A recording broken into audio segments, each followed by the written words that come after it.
historian at University College London. In this video, I'm going to tell you a little bit about the most precious possession of the monks of Peterborough, King Oswald's right arm.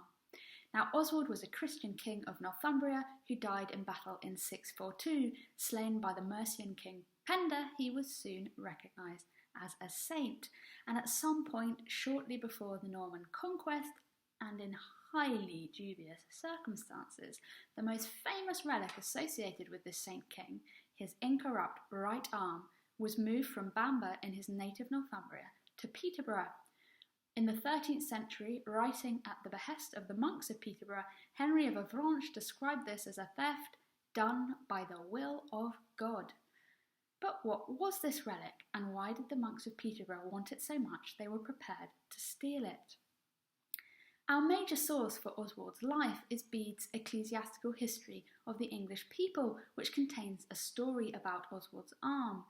Bede tells us that one Easter, Oswald was enjoying a lavish feast when he became so overcome with pity for the poor begging for food that he didn't just distribute food to them, but he broke up the silver platter on which the food had been served and also gave these bits of silver away to the poor, at which point his bishop Aidan, who was seated next to him and was so delighted by this act of piety, Aidan stretched out his arm, touched Oswald on the right hand and exclaimed, "Let this hand never decay."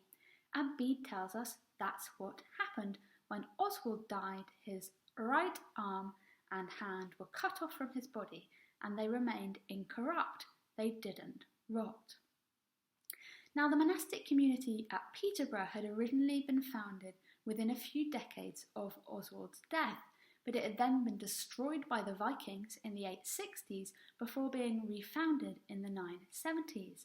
So when the monks stole Oswald's arm, their new foundation was still relatively young, and this theft, along with which you can see as being part of a wider programme of relic acquisition, if you like. This theft was a way of the monks emphasising the antiquity and the prestige of their monastery. By the Norman conquest, Oswald was a very well-established saint, popular across all England. He was a big name, and despite the fact that people remained slightly dubious about how the arm had come to be at Peterborough, it was an attraction and people came from far and wide to see it. The chronicler monk of Peterborough, Hugh Candidus, tells us of many people who were healed once they'd come to Peterborough to venerate Oswald's arm. And he also tells us that people could be cured through contact with water, which had been used to wash the incorrupt flesh of the arm. And indeed, Hugh tells us that he'd once washed the arm himself. Oswald was so popular that he was one of 3 saints invoked for the king in the Laudes Regii, a kind of liturgical acclamation for the ruler, which was sung at coronations and on other significant royal occasions. So it's no surprise to find that kings too came to Peterborough to venerate Oswald's right arm. Hugh Candidus tells us of a visit by King Stephen in 1143. He tells us that the arm was taken out of the case in which it was usually kept so that King Stephen could presumably admire its incorrupt flesh. And Hugh tells us also that King Stephen gave the arm a present. He gave the arm a ring.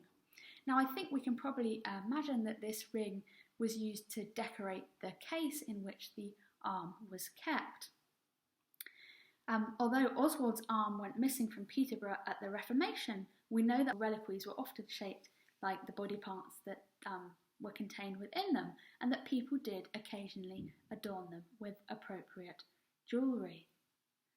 Although we don't know the precise form of the arm reliquary at Peterborough, we do know that in the early 13th century, an abbot, Acharias, had given a case of gold and silver encrusted with precious stones for the arm to be kept in, and that in 1515 a monk, John Walpole, was disciplined by the Bishop of Lincoln for stealing jewels from the shrine of St Oswald and giving them to townswomen. Now, the shrine would have been in the south transept in Oswald's chapel, where you can still see the small tower from which a monk kept guard over this relic night and day. Having stolen it themselves, the monks of Peterborough knew that they needed to keep a close eye on it. In fact, soon after they had acquired the arm in the general chaos following the Norman conquest, Oswald's arm had been carried away from Peterborough by Hereward the Wake, and it was only eventually returned to the abbey when the then abbot, a Norman warrior called Thorold, threatened to burn Ramsey Abbey down. And another abbot, William de Waterville, was deposed in 1175, and it was alleged that he had entered the abbey church with armed men and attempted to carry off the arm of St. Oswald, wounding some monks in the process.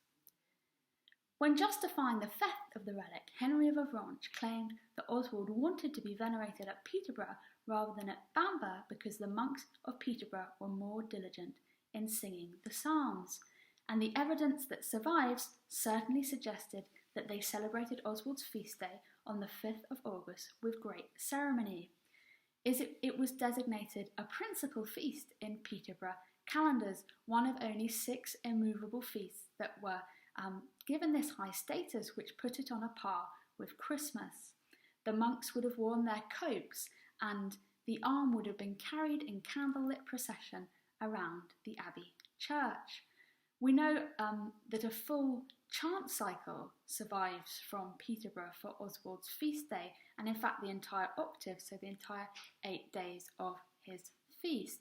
And what's particularly interesting about this chant cycle is that it includes chants otherwise only known from continental sources, and this shows that not only did the monks seek to elaborate and augment the festivities around the feast day of Oswald and their most important relic, but I think it really also shows quite how significant this arm relic was to the Peterborough monks.